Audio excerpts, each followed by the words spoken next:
साधक की सच्ची साधना है कि अपनी इच्छाओं को डिलीट कर देना। मेरी सारी इच्छाएं खत्म, स्त्री की सारी इच्छाएं खत्म, पति की इच्छा से वो चलती है। पति की इच्छा है चलो वहां चलते हैं, चलो पीछे पीछे चली। राम जी की इच्छा है वनवास जाऊंगा, सीता जी ने कहा मैं भी चलूंगी। सीता वहां बड़ा कष्ट होगा, नंगे पांव चलोगी, कांटा लगेगा, बहुत जानवर है। सीता बोली जैसे आप रहेंगे वैसे मैं, मेरी अपनी कोई इच्छा नहीं, आपकी इच्छा ही अब मेरी इच्छा। आपका सुख ही अब मेरा सुख है और आपका दुख ही अब मेरा दुख है। ये समर्पण है। ऐसा समर्पण कोई भगवान के चरणों में कर ले मेरी माँ, उसी दिन भगवान मिल जाएंगे। मेरा कोई सुख नहीं, कोई चाह गई चिंता मिटी मनवा बेपरवाह, जिसको कछु ना चाहिए सो ही साहंसाह। हमें कुछ नहीं चाहिए, हमारी इच्छाएं डिलीट हो जाएं, समाप्त हो जाए। गोपियों की क्या इच्छा है? उद्धव जी आए, ए गोपी क्यों रो रही है?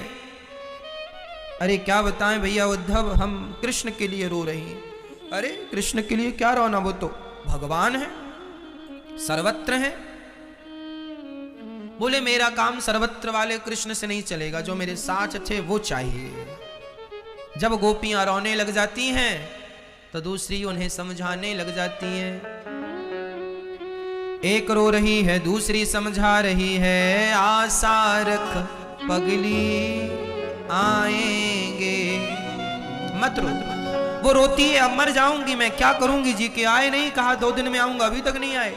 दूसरी समझाने लगी, सुन कहा है तो आएंगे आएंगे आएंगे, इस उम्मीद से जिंदा रखा नहीं तो कब की मर जाती। आशा रख पगली आएंगे।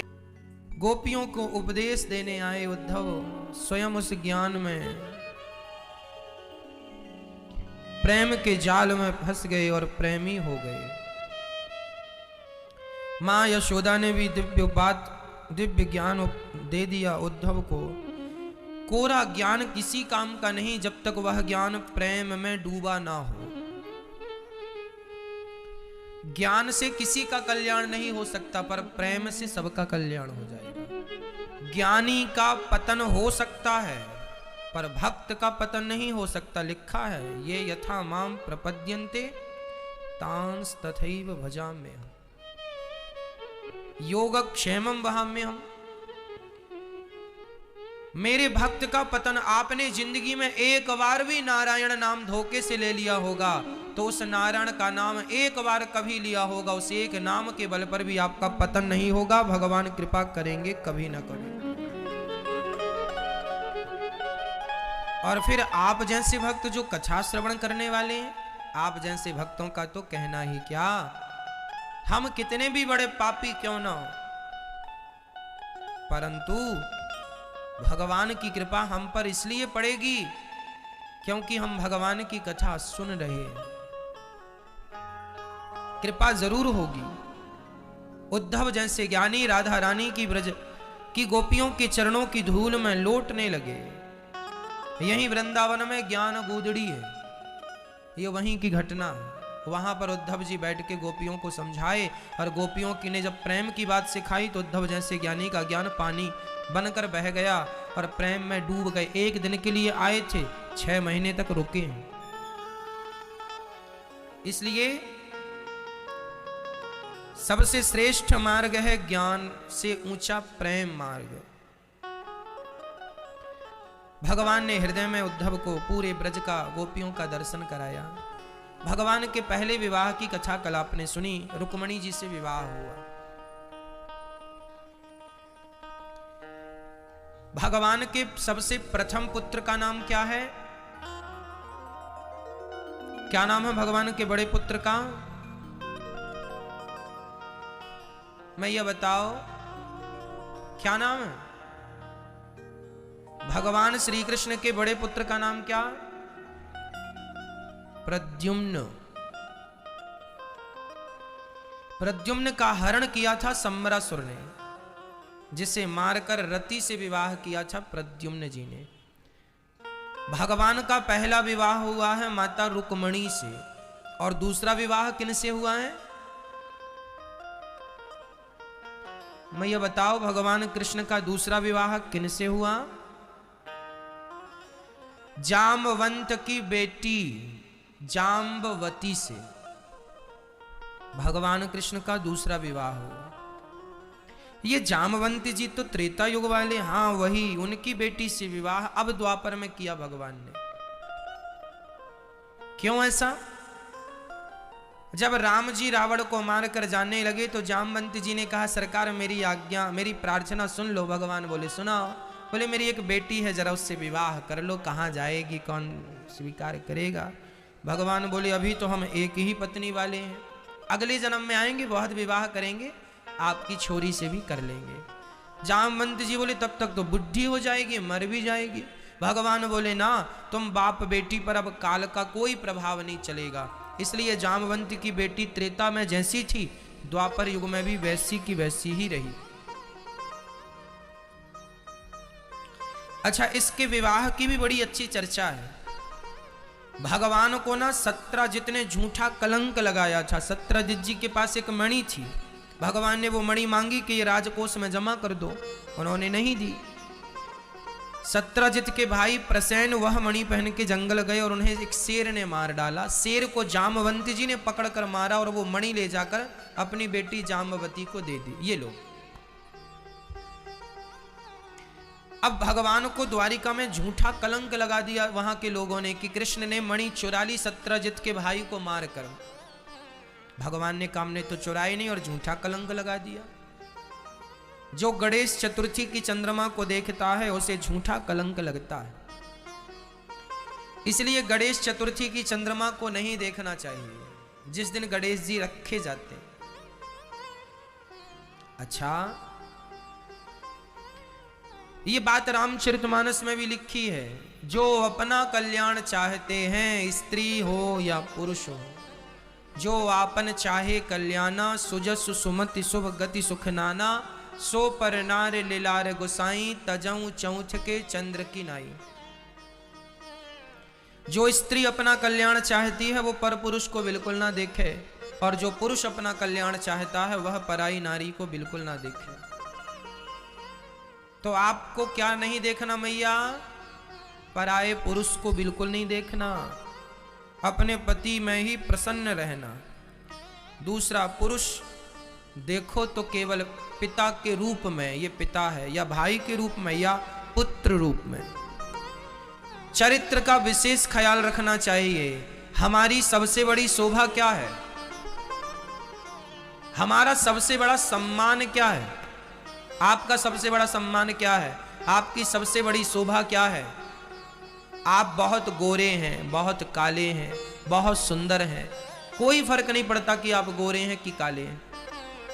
कोई फर्क नहीं पड़ता कि आप अमीर हैं कि गरीब हैं। फर्क पड़ता है कि आपका चरित्र कैसा है, कैरेक्टर। हमारा चरित्र जितना अच्छा होगा हम उतने अच्छे होंगे। रंग रूप तो गोरा काला सबका हो सकता है, पर चरित्र मजबूत होना चाहिए। तो आप स्त्रियों का चरित्र भी अच्छा हो और आप पुरुषों का चरित्र भी अच्छा हो। पुरुष का चरित्र कैसा हो कि तुम पराई स्त्री को कभी ना देखो। तुम्हारे मन पर तुम्हें कंट्रोल करके चलना चाहिए। आज बहुत सारे लोग वासनाओं में भीगे होते हैं, 24 घंटे वासनाएं सताती हैं। किसी स्त्री को देखते ही वासना जाग जाती है, किसी पुरुष को देखते ही वासना जाग जाती है। यह तो कुत्ते बिल्लियों का काम है ना? कुत्ते बिल्ली भी ऐसे नहीं होते। समय आने पर कुत्ते बिल्ली संयोग करते हैं, ऐसे नहीं कि दिन रात वासनाओं में डूबे रहें। आज का इंसान तो कुत्ते बिल्ली से भी गुजरा हो चुका है।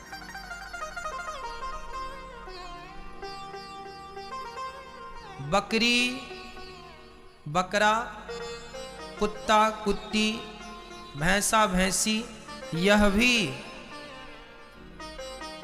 साल में एक बार भोग करते हैं। शेर, शेरनी साल में एक बार भोग करते हैं ओनली। और इंसान दिन रात भोग की दृष्टि से देखता है। जानवरों से भी गिरा हुआ व्यक्ति हो चुका है। किसने बना दिया उसे इतना गिरा हुआ? उसकी कामनाओं ने, उसकी इच्छाओं ने। इसलिए हम कहा करते हैं पत्नी किस लिए होती है? पत्नी इच्छाओं को कंट्रोल करने के लिए होती है। पत्नी एक किला होती है। पत्नी के साथ रहो और अपनी इच्छाओं पर, अपनी इंद्रियों पर विजय प्राप्त करो। पति के साथ रहो और अपनी इंद्रियों पर, अपनी इच्छाओं पर विजय प्राप्त करो। इसी का नाम इंसान है, जो जीत ले सबको। इसलिए हम कहा करते हैं कि आपका कैरेक्टर, आपका चरित्र स्ट्रांग होना चाहिए, मजबूत होना चाहिए। किसी स्त्री को ना देखा करो, देखा करो तो माँ की दृष्टि से कि ये माँ है, या बहन की दृष्टि से ये बहन है, या बेटी की दृष्टि से ये बेटी है, बस चौथी कोई दृष्टि ना हो। अपने आप में तो कंट्रोल करो। तुम जानवरों की तरह व्यवहार करने लग गए हो। तुम्हारी रग रग में, रोम रोम में वासनाएं भरी पड़ी हैं। क्या होगा इससे? तुम्हारा पतन हो जाएगा।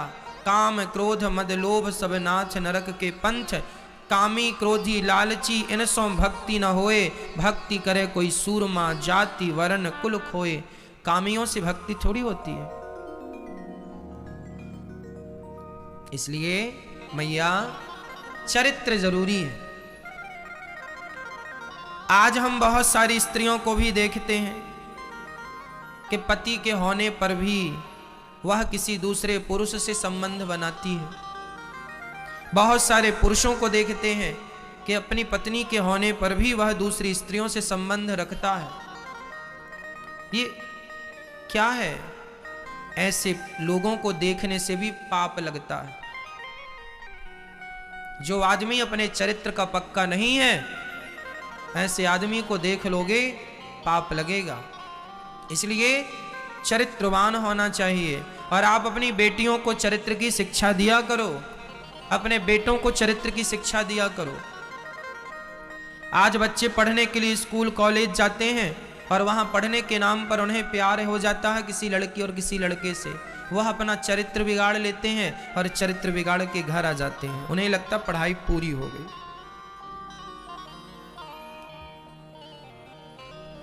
जरा सोचो तो सही कि चरित्र के बिना क्या निर्माण कर लोगे? राष्ट्र का निर्माण कौन करेगा? जो अपने चरित्र का निर्माण ना कर पाया, जो अपना निर्माण ना कर सका, वो राष्ट्र का निर्माण क्या करेगा? राम जी के पास भी एक स्त्री आई थी। क्या नाम था उसका? क्या? सूपनखा रावण के बहिनी। सूपनखा नाम की स्त्री राम के पास भी आई, लेकिन राम जी ने उसे देखा भी नहीं। देखा नहीं। ये देखो, भारत का पुरुष ऐसा है, अपनी पत्नी के सिवा वह दूसरी स्त्री को नहीं देखना पसंद करता। और हम बताएं मैया, ज्यादा स्त्रियों को आजकल लोग मोबाइल पे अपने कुछ भी देखते हैं। मत देखा करो। स्त्रियों को चाहिए, पतिव्रता नारी की मर्यादा है कि वह किसी पुरुष को ना देखे।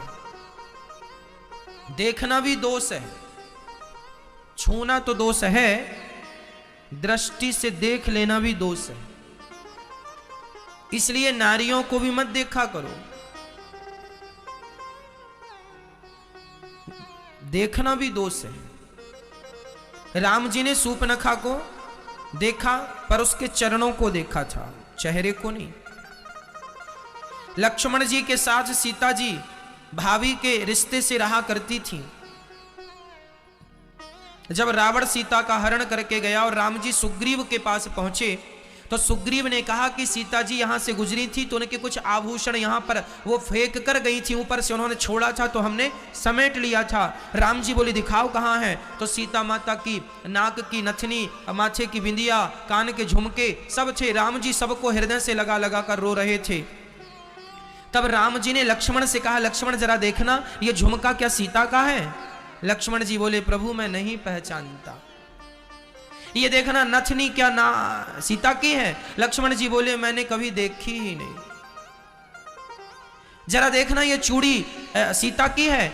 लक्ष्मण जी ने कहा मैंने कभी देखी ही नहीं। कैसी बात कर रहे हो लक्ष्मण, सीता जी के पास तुम रहा करते थे उनकी रक्षा के लिए, सेवा के लिए, और तुमने सीता की कभी नथनी, बिंदिया और चूड़ियां नहीं देखी? लक्ष्मण जी ने कहा यदि पांव की पायल हो तो मैं पहचान सकता हूं। मैंने आज तक सीता मां की चूड़ियां और आज तक माता की मैंने नथनी और बिंदिया नहीं देखी। क्यों? क्योंकि लक्ष्मण जी कहते हैं कि मैंने माता सीता के चरणों से कभी अपनी नजरें उठाई ही नहीं। एक नारी को देखा है तो केवल चरणों को देखा है, चरणों के ऊपर कभी दृष्टि लक्ष्मण जी ने नहीं डाली। सगी भाभी थी। कौन थी सीता जी? भाभी थी। और केवल भाभी नहीं थी, वनवास आते समय तो कह दिया था सुमित्रा माने कि तात तुम्हारो मातु वैदेही, ये सीता तुम्हारी माता है और राम तुम्हारे पिता है। बड़ा भाई बाप होता है, बड़ा भाई बाप के तुल्य होता है और भाभी मां के तुल्य होती है। लेकिन धन्य है लक्ष्मण जी की मर्यादा। ये भारत का पुरुष देखना ऐसा होता है। भारत की मर्यादा ऐसी है कि वह अपने भाभी के भी चरणों से ऊपर दृष्टि नहीं डालता, तो संसार की स्त्रियों को भला पांव से ऊपर कैसे देखेगा? देखेगा तो केवल चरणों को देखेगा बस। तुम्हारा रूप कैसा है, रंग कैसा है, हम क्या जाने, और हम देख के करेंगे क्या? इसलिए किसी पुरुष को किसी स्त्री के चेहरे को नहीं देखना चाहिए। कोई नारी सामने आ भी जाए तो अपनी पलकें झुका लेनी चाहिए, उसके चरणों पे दृष्टि डाल देनी चाहिए, चरणों में। और आजकल तो लोग घूर घूर के देखते हैं, घूरते हैं। लोगों को सिखाया जाता है ताकते रहते तुझको सांझ सवेरे। एक तो देखना सिखाए नहीं इन लोगों को, ताकना सिखाया, ताकते रहो, ताकते रहो। स्त्रियों को देखना चाहिए पर केवल उनके चरणों का दर्शन करना चाहिए, वह भी चरण मां के रूप में कि ये मेरी मां के चरण है। चरण भी देखो तो किस भाव से देखो कि ये मेरे मां के चरण है, मां के रूप में, बहन के रूप में, या तो भगवती लक्ष्मी के चरण मानकर उसके चरणों का दर्शन करो।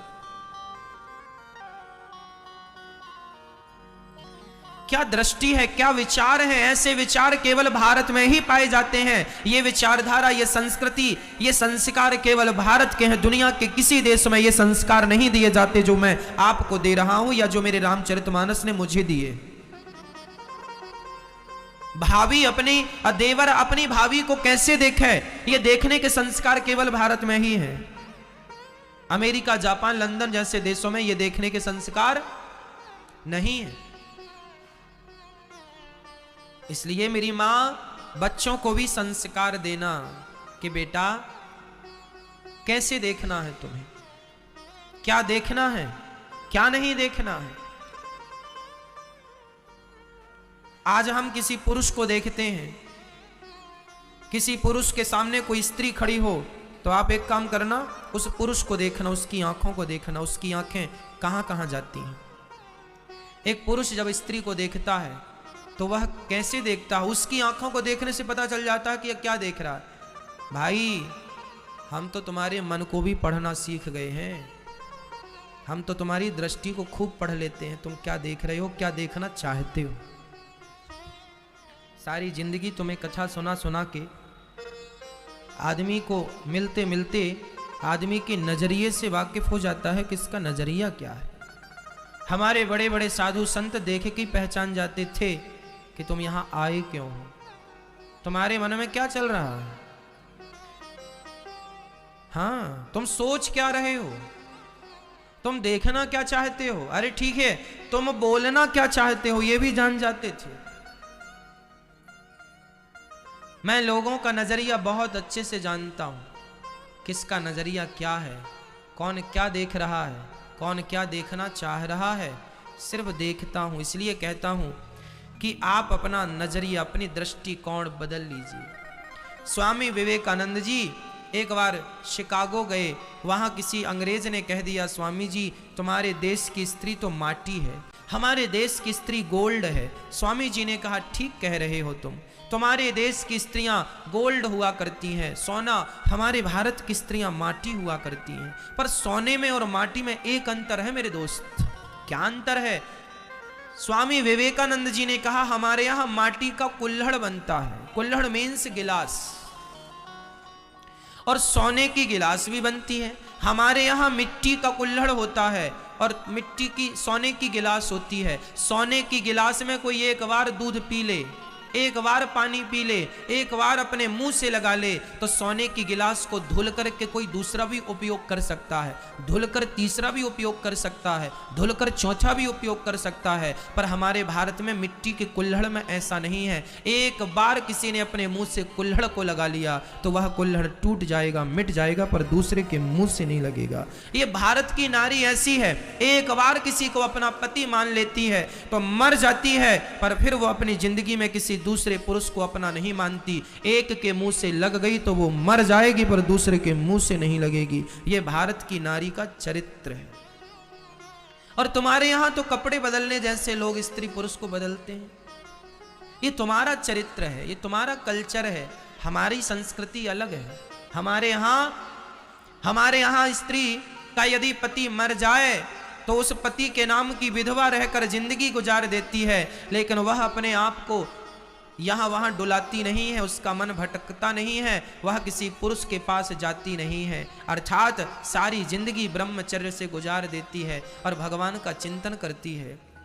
ऐसी स्त्रियां केवल भारत में ही मिल जाएंगी। दुनिया 200 देश हैं मेरी माँ पूरी दुनिया में, पर पूरी दुनिया में केवल भारत की स्त्रियां ऐसी हैं जो पति की विधवा रह के जिंदा रह लेती हैं और दूसरे पुरुष को कभी देखती भी नहीं। हमारे भारत में ऐसी ऐसी महिलाएं मिल जाएंगी कि जिनका विवाह हुआ, विवाह के दूसरे दिन विधवा हो गई और विधवा होकर सारी जिंदगी उसकी विधवा रह के गुजार दिया, लेकिन उनने अपने चरित्र को कभी डोलने नहीं दिया, चरित्र को खंडित नहीं होने दिया। ऐसी स्त्रियां कहां मिलेंगी आपको? अमेरिका में एक भी मिल जाए तो मुझे ढूंढ के बता दो। जापान में एक भी स्त्री ऐसी मिल जाए तो बता दो। चाइना में एक भी स्त्री ऐसी मिल जाए तो बता दो। पर भारत में लाखों की संख्या में ऐसी स्त्रियां आपको प्राप्त हो जाएंगी। ये देश ऐसी वीरांगनाओं से भरा है। यहां चरित्र बहुत मायने रखता है ये भारत। इसलिए राम चरित्र सुनवे को रसिया, राम लखन सीता मन बसिया। हमारी मौसी जी हैं, सगी मौसी। हमारी मौसी जी अभी हैं, उनका विवाह हुआ। उस जमाने में विवाह होने पर तुरंत विदाई नहीं होती थी, है ना। विवाह होने के 6 महीने बाद, साल भर बाद, 2 साल बाद विदा होती थी लड़की। ये परंपराएं थी, हाँ या ना? ऐसी परंपराएं थी कि नहीं भारत में? तो हमारी मौसी जी का विवाह हो गया और विवाह होके बारात चली गई। मौसी जी की विदा नहीं हुई क्योंकि वह उस समय केवल 13 वर्ष की थी। 13 वर्ष की उम्र में उनका विवाह हुआ और विवाह के 2 साल बाद उनका विदाई समारोह होता था। परंतु विवाह होने के कुछ महीनों बाद हमारे मौसा जी गुजर गए। जब हमारी मौसी 13 साल की थी, ओनली 13 साल की लड़की, 13 साल की उम्र में विधवा हो गई। और तब से लेकर आज तक अभी भी मौसी हैं, बहुत वृद्ध हो गई। आज भी वह भगवान का नाम जपती हैं और पूरी जिंदगी निकाल दिया। चरित्र पर कोई काला धब्बा नहीं लगने दिया, कोई कलंक नहीं है। सारी जिंदगी, पूरी जिंदगी निकाल दी। 13 साल की लड़की विधवा हो गई। 13 साल की लड़की वो होती है जो ठीक से कपड़े पहनना भी नहीं जानती। ऐसी स्त्रियां केवल भारत में पाई जाती हैं। इसलिए ये भारत महान है। ऐसी महानता कहीं नहीं मिलेगी आपको।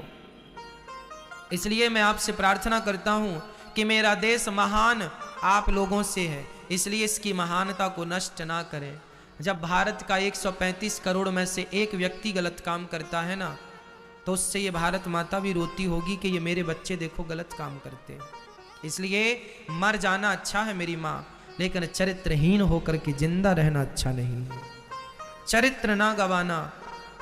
तुम्हारी हर गलतियां माफ हैं, पर चरित्रहीनता की गलती माफ नहीं। इसलिए विवाह करो, आनंद से रहो, चरित्रहीन मत बनना। भगवान से यही प्रार्थना किया करो रोज, हे विधाता हमारे चरित्र की आप रक्षा कीजिए, हमारा मन बहुत तंग करता है, मन बहुत भटकता है, हम कामी हैं, क्रोधी हैं, लोभी हैं, लालची हैं, पर हे नाथ आप हम पर दया करो, आप कृपा करेंगे तो ये सारी इच्छाएं कंट्रोल में रहेंगी। हमारे तो देखो बस में कुछ भी नहीं है, हम प्रार्थना ही कर सकते हैं, करना चाहिए। कुल मिला के स्त्रियों से दूर रहना चाहिए, पुरुषों से दूर रहना चाहिए, दोस्ती नहीं करनी चाहिए।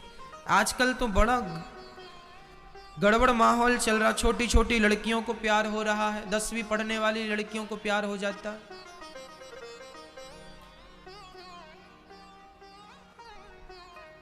आप अपनी जिम्मेदारी निभाइए, बेटी और बेटे को संस्कार दीजिए, नहीं तो कल आप मत रोइएगा। भगवान का दूसरा विवाह जाम्बवती से हुआ, तीसरा विवाह सत्यभामा से, चौथा विवाह यमुना जी से हुआ, पांचवा विवाह भगवान का मित्रविंदा से, छठवां विवाह सत्या से, सातवां विवाह भद्रा से, आठवां विवाह भगवान का लक्ष्मणा से संपन्न हुआ। किससे? लक्ष्मणा से संपन्न हो गया। भगवान ने भौमासुर नाम के एक दैत्य को मारा, भूमि का बेटा था, उसे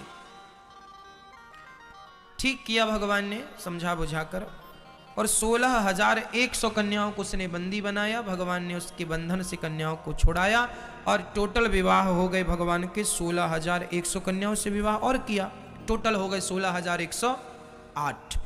अब आप सवाल करें महाराज जी भगवान ने इतने विवाह क्यों किए? भगवान ने इतने विवाह जानबूझकर नहीं किए, सारे इमरजेंसी केस थे। अब 16,100 कन्याओं को भौमासुर ने बंदी बनाया। अब भगवान ने कहा जाओ अपने अपने घर को। उनने कहा अब कहाँ जाएं, हमारे पिता हमें अपनाएंगे नहीं, कहेंगे पर पुरुष के पास रहकर आई हो, कलंकित हो गई हो, जाओ। हर स्त्री का अनादर करेगा संसार, जहां जाएंगी लोग उन्हें गंदी दृष्टि से देखेगा। इसलिए नारियों को सम्मान के साथ जीने का अधिकार किसी ने दिलाया, तो पत्नियों का दर्जा देकर भगवान ने सम्मान के साथ उन नारियों को समाज में स्थापित किया। जिन स्त्रियों को समाज क्या क्या कह रहा था, ऐसी स्त्रियों को भगवान ने सम्मान के साथ इज्जत दिलाने का कार्य किया। इसलिए भगवान स्त्रियों के सबसे बड़े शुभ चिंतक हैं, स्त्रियों के सम्मान के लिए। द्रौपदी का सम्मान भी भगवान ने बचाया है, लाज बचाकर। स्त्रियों के सबसे बड़े रक्षक भगवान हैं, और केवल स्त्रियों के क्या कहें, सबके। इसके बाद भगवान के 16,108 विवाह हुए। हर रानी के गर्भ से 10 बेटा 1 बेटी हुई। इसलिए 10 बेटे तो होने चाहिए कम से कम। मैया पहले के लोग अच्छे थे, बहुत बच्चे होते थे। सास के भी बेटा हो रहा है, बहू के भी बेटा हो रहा है। एक ही एम्बुलेंस में दोनों चली गई डिलीवरी के लिए।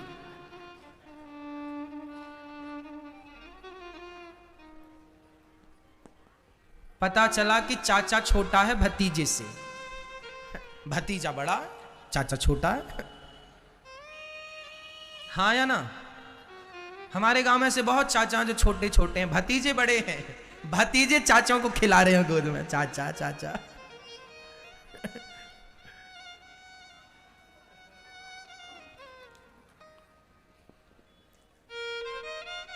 भगवान के भी 10-10 बच्चे हुए हर रानी के गर्भ से। 16,108 रानियों में अब 10 का हिसाब आप कर लो, प्रत्येक रानी से 10 और एक बेटी। 16,108 तो बेटियां थी भगवान की। इतना बड़ा 56 करोड़ यदुवंशी थे। उस जमाने में सबसे बड़ी पावर भगवान कृष्ण की थी। इसलिए महाभारत के युद्ध में कौरव और पांडवों को दोनों भगवान की सहायता मांगनी पड़ी। बिना भगवान की सहायता के कोई राजा युद्ध लड़ ही नहीं सकता था, क्योंकि यहां भगवान पावरफुल थे, शक्तिशाली। और ये बिल्कुल सत्य है कि जिसके पास बल होता है, शक्ति होती है, वही पावरफुल होता है। शक्ति सब प्रकार की होनी चाहिए, आर्थिक शक्ति भी हो, है ना, अर्थ भी हो, पैसा भी हो। इसलिए शक्तिशाली होना चाहिए आपको। आप लोग कितना कमा लेते हैं महीने का? जितना भी कमाते हो उससे ज्यादा कमाने की कोशिश करना। और एक बात बताएं, इस बार जो कोरोना काल में लॉकडाउन लगा, आप लोगों ने लॉकडाउन से क्या सीखा? क्या सीखा? हर घटना हमें जीवन में कुछ ना कुछ सिखाने के लिए आती है। सीखने वाला हर घटना से सीखता, नहीं सीखने वाला ब्रह्मा से भी नहीं सीखता। इस लॉकडाउन में आपने क्या सीखा? आप बताइए, फिर हम बताएंगे कि क्या सीखना चाहिए। हम बता दें आपको, इस लॉकडाउन में 2020 में जब लॉकडाउन लगा, सबसे पहला 20 में लगा था, मार्च में जब लॉकडाउन लगा, सब बंद, दुकानें बंद, मार्केट बंद, बिल्कुल रोड सुनसान। ऐसा लग रहा था दिन को ही इतना सुनसान, कुछ नहीं, दूर दूर तक कोई नहीं। जिसके पास पैसे थे, आटा था, दाल थी, खाया। कई लोग तो लॉकडाउन में बेचारे आटा नमक को भी तरस गए थे। क्या सीखा आपने इस लॉकडाउन से? लॉकडाउन से यह सीखने लायक था कि हर व्यक्ति की इनकम, आय का साधन एक नहीं 2-3 साधन होने चाहिए आय के। आय एक जगह से नहीं होनी चाहिए। एक जगह से यदि तुम्हारी आय है, अर्थात तुम एक जगह से पैसा कमा रहे और किसी कारणवश वो काम बंद हो गया, फिर इसलिए आय के साधन 2-3 होने चाहिए। मैं इसका पुराना उदाहरण देता हूं। पहले के लोग कुआं खोदते थे गांव में, तो जिस कुएं में 3-4 झीर मिल जाती, झीर मीन्स जहां से पानी आता, उसे झीर बोलते हैं, है ना। पानी की झीर मिल गई, पानी का स्रोत मिल गया, आप ठीक कह रहे हैं, स्रोत, पानी के स्रोत। तो जिस कुएं में पानी का एक स्रोत था, वह कुआं तो गर्मी में सूख जाता था। लेकिन जिस एक ही गांव में 10 कुएं होते थे मैया, उन 10 कुओं में मार्च, अप्रैल, मई, जून, जुलाई के महीने में 1-2 कुएं ही रह जाते थे गांव में, बाकी 8 कुएं सूख जाते थे। जिस कुएं में एक स्रोत था पानी का, वह तो सूख गया, लेकिन जिस कुएं में 4 स्रोत मिल जाते हैं, 6 स्रोत मिल जाते हैं, वह कुआं कभी नहीं सूखता। कहने का तात्पर्य यह है कि वह कुआं भी पानी से भरा होता है, जिसमें कम से कम 3 स्रोत तो हो, कम से कम 2 स्रोत तो हो पानी के। उसी प्रकार आप अपने आप को अब इतना मजबूत करो कि आपकी आय, आपकी इनकम, आपका पैसा एक जगह से नहीं, कुछ ऐसा काम करो कि एक नहीं 2-2, 3-3 जगह से आपको पैसे आने चाहिए। साइड बिजनेस करो, साइड बिजनेस जरूरी है। कल को एक काम बंद हो गया, अभी इस कोरोना काल में लाखों लोगों का रोजगार चला गया, जो एक पर निर्भर थे, जिनका एक स्रोत था, चला गया, अब खत्म। इसलिए समय रहते आपको 2, 3, 4 इनकम के साधन बनाने होंगे, ताकि एक काम रुकने पर आपके परिवार में ऐसा ना हो कि बच्चों की फीस चुकाना भी दुर्लभ हो जाए, कठिन हो जाए। 2-3 साधन होने चाहिए। मैं आपसे हाथ जोड़कर कहता हूं, मेरी माँ, मेरे देश के नौजवान दोस्तों, भाइयों, अपनी इनकम बढ़ाओ, अपनी कमाई बढ़ाओ, ज्यादा मेहनत करो। यदि आप 12 घंटा घर में रहते हैं तो केवल 7 घंटे घर में रहिए, बाकी मार्केट में जाकर जो भी कर सकते हैं, बिजनेस करो, व्यापार करो, काम करो, फैक्ट्री डालो, लघु उद्योग करो, कुछ भी करो। घर में मत बैठे रहो, कुछ कुछ करो। सिगरेट मत पीते रहो, शराब मत पीते रहो, ये तुम्हारा जीवन बर्बाद करने वाला नशा है। मेरी माँ, यदि मेरे नौजवान दोस्तों शराब में, नशे में उलझ गए, कुछ नहीं कर पाओगे। मैंने गंजेड़ियों को देखा है, जो गांजा पीने लगता है ना, इन लोगों की जिंदगी सीमित हो जाती है। सबसे बड़े भिखमंगे भारत में गंजेड़ी लोग होते हैं। भाई जरा दे दो, दे दो। और गुटखा तंबाकू वाले तो और बड़े भिखमंगे, भाई है क्या कुछ? ये तंबाकू मांगते, इनकी जिंदगी गुजर गई बेचारों की।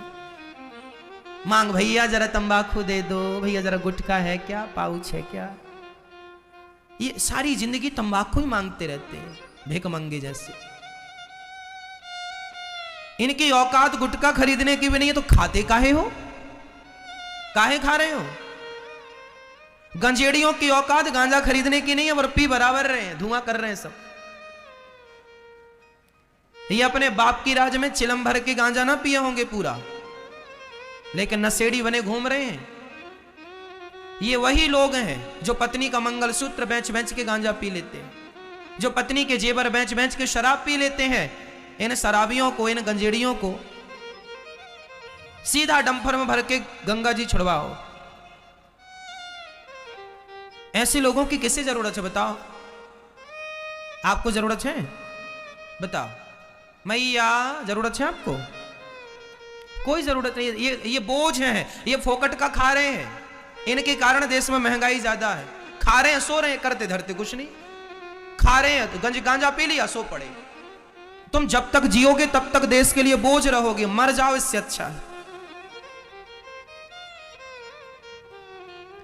जो अपना पालन ना कर सका, जो अपने परिवार का पेट ना भर सका, वो परिवार के लिए भी बोझ है। आप अपने लिए भी बोझ हैं और देश के लिए भी बोझ हैं। जब तक जियो तो देनदार बन करके जियो, लेनदार नहीं। देते रहो देश को, देते रहो परिवार को, कमाते रहो, इनकम बढ़ाओ, 4 जगह से कमाओ और परिवार का पालन करो। अच्छे स्कूल में बच्चों को पढ़ाओ, अच्छी शिक्षा दो, अच्छे से पत्नी का ख्याल रखो, अच्छे से माँ का ख्याल रखो। यही जिंदगी है, जियो। शराबी आदमी अपनी पत्नी को रुलाता है, अपनी माँ को रुलाता है। गंजेड़ी आदमी अपनी पत्नी को, बच्चों को, माँ को, सबको रुलाता है। हाँ या ना? ये लोग भार हैं देश के लिए। पड़े हैं गांजा पी के कहीं भी, पड़े हैं शराब पी के कहीं भी। अब आप कहो महाराज जी हम आपके पैसे का पीते नहीं, हमारे पैसे का क्यों पियोगे? अपने अपने पैसे का पीते हो। लेकिन क्या तुम्हारे शराब पीने से, तुम्हारे गांजा पीने से क्या तुम्हें कोई लाभ हो रहा है? क्या तुम्हारे परिवार को कोई लाभ हो रहा है? क्या तुम्हारे बच्चे इससे अच्छा सीख रहे हैं? क्या तुम्हारे बच्चों को बहुत लाभ हो रहा है? गंजेड़ी बना दो अपने बच्चों को फिर। इसलिए अपनी इनकम बढ़ाओ, अकर्मण्य होके घर में ना बैठो, खूब मेहनत करो। आपकी उन्नति से ही देश की उन्नति है, आपकी तरक्की से ही देश की तरक्की है और आपके विकास से ही देश का विकास है। लोग कहते हैं देश में विकास कब होगा, देश में विकास कब होगा? जब 135 करोड़ लोगों का विकास हो जाएगा तो अपने आप देश का विकास हो जाएगा। अमेरिका सफल क्यों है? क्योंकि अमेरिका में केवल 2% गरीबी है, ओनली 2%। वहां का गरीब आदमी भी यहां के धनवान से ठीक है। वहां गरीबी बिल्कुल खत्म है, ना के बराबर। और भारत में गरीबी जानते हो कितनी % है? आज लगभग 50%, 60% गरीबी भारत में। गरीबी लोग बहुत हैं यहां।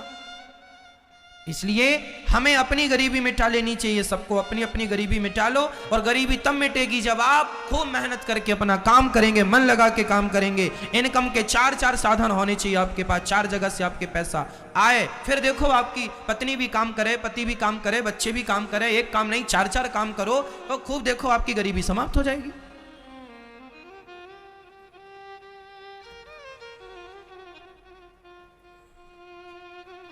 नशा बिल्कुल छोड़ दो, नहीं तो नशा आपको बर्बाद कर देगा, नष्ट कर देगा, आपको अस्तित्व को नकार देगा। भगवान ने अनिरुद्ध का विवाह उषा से हुआ चित्रलेखा के द्वारा बाणासुर का उद्धार हुआ है। राजा नृग पर भगवान ने कृपा की और पौंड्रक और काशी राज पर भगवान ने कृपा की। जरासंध के जेल से भगवान ने 20,800 राजाओं को भगवान ने छुड़ाया है। उन सबने स्तुति की। कृष्णाय वासुदेवाय हरये परमात्मने प्रणतक्लेशनाशाय गोविंदाय नमो नमः।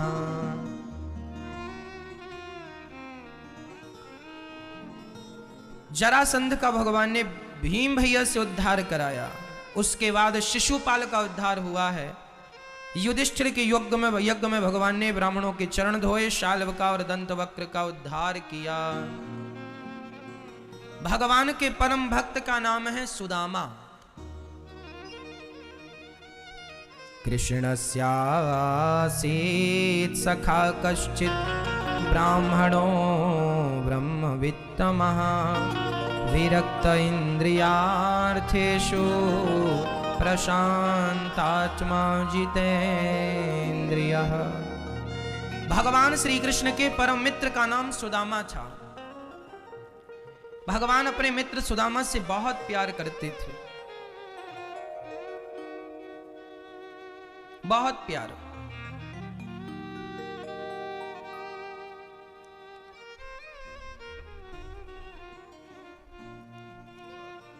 सुदामा जी गरीब थे, खाने का कुछ भी नहीं था, पर सुदामा जी शिकायत नहीं करते थे कि विधाता तुमने ये नहीं दिया। फटे पुराने कपड़े पहनते थे सुदामा जी। कुचैलम मलिनम श्यामम ध्वजम धमनि संततम।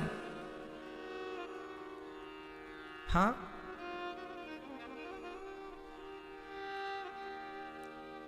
पुराने कपड़े, पुराने से पुराना कपड़ा सुदामा जी नया था ही नहीं खरीदने की ताकत नहीं।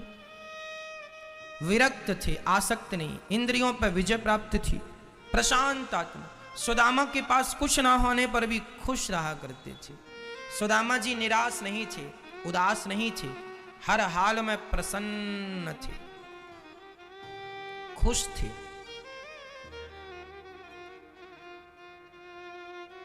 प्रसन्न रहा करो, कुछ है नहीं है अलग विषय है, पर होठों पर प्रसन्नता तो है। एक महात्मा जी से एक राजा ने पूछा, महात्मा जी आपके पास क्या है? हमारे पास देखो हमारा राज्य है, इतना बड़ा धन है, पत्नी है, पुत्र है, सब कुछ है, आपके पास क्या है? महात्मा जी ने कहा, राजन तेरे पास सब कुछ है, पर तुझे हमने मुस्कुराते नहीं देखा। तेरे पास सब कुछ है पर तेरी होठों पे मुस्कान नहीं है, और हमारे पास कुछ नहीं है पर हमारी होठों पे मुस्कान है। हम मुस्कान लेकर चलते हैं, है ना, खुश रहा करते हैं। आज दिल्ली से हमारे भैया सुरेंद्र चोपड़ा जी आए हैं।